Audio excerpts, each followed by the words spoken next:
اعوذ باللہ من الشیطان الرجیم بسم اللہ الرحمن الرحیم۔ السلام علیکم ورحمۃ اللہ وبرکاتہ۔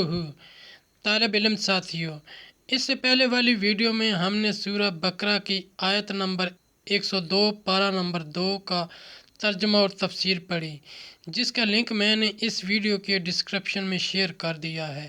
اس ویڈیو میں ہم پارہ نمبر 2 سورہ بقرہ آیت نمبر 191، 192 اور 193 کا ترجمہ اور تفسیر پڑھیں گے اور قرآن کی روشنی میں اہم دینی مسائل بھی سیکھیں گے۔ فرمانے علی شان ہے کہ علم حاصل کرنا ہر مسلمان مرد عورت پر فرض ہے۔ اے اللہ ہمارے علم میں اضافہ فرما، آمین۔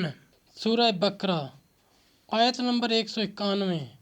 وَاقْتُلُوهُمْ حَيْثُ ثَقِفْتُمُوهُمْ وَأَخْرِجُوهُمْ مِنْ حَيْثُ أَخْرَجُوكُمْ وَالْفِتْنَةُ أَشَدُّ مِنَ الْقَتْلِ وَلَا تُقَاتِلُوهُمْ عِنْدَ الْمَسْجِدِ الْحَرَامِ حَتَّى يُقَاتِلُوكُمْ فِيهِ فَإِنْ قَتَلُوكُمْ فَاقْتُلُوهُمْ كَذَلِكَ جَزَاءُ الْكَافِرِينَ۔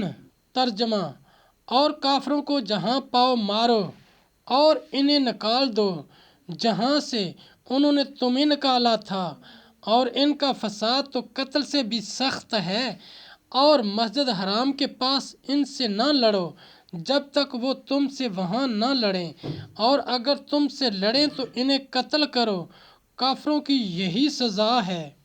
آیت نمبر 192۔ فَإِنِ انْتَهَوْا فَإِنَّ اللَّهَ غَفُورٌ رَحِيمٌ۔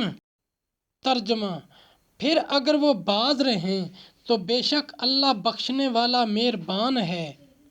آیت نمبر 193۔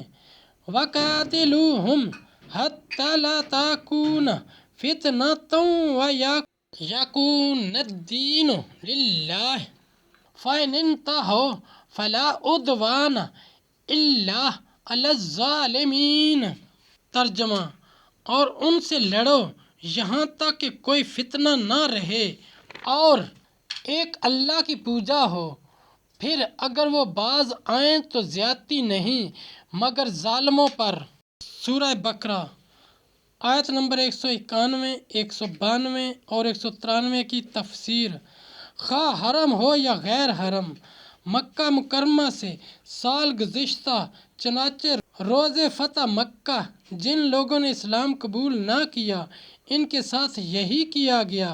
فساد سے شرک مراد ہے یا مسلمانوں کو مکہ مکرمہ میں داخل ہونے سے روکنا، کیونکہ یہ حرمت حرم کے خلاف ہے کہ انہوں نے حرم شریف کی بے حرمتی کی، قتل و شرک سے، کفر و باطل پرستی سے۔ ساتھیو، ہم نے قرآنی تعلیمات کو دنیا کے کونے کونے میں پہنچانا ہے، اس لیے لائک کیجئے، شیئر کیجئے اور اپنے دوستوں اور اپنی فیملی کو میرا چینل قرآن ود ایڈیپیڈیا سبسکرائب کرنے کی دعوت دیجئے اور گھنٹی بجانا نہ بھولنا، تاکہ اگلی ویڈیو کا نوٹیفیکیشن آپ کو وقت پہ مل سکے۔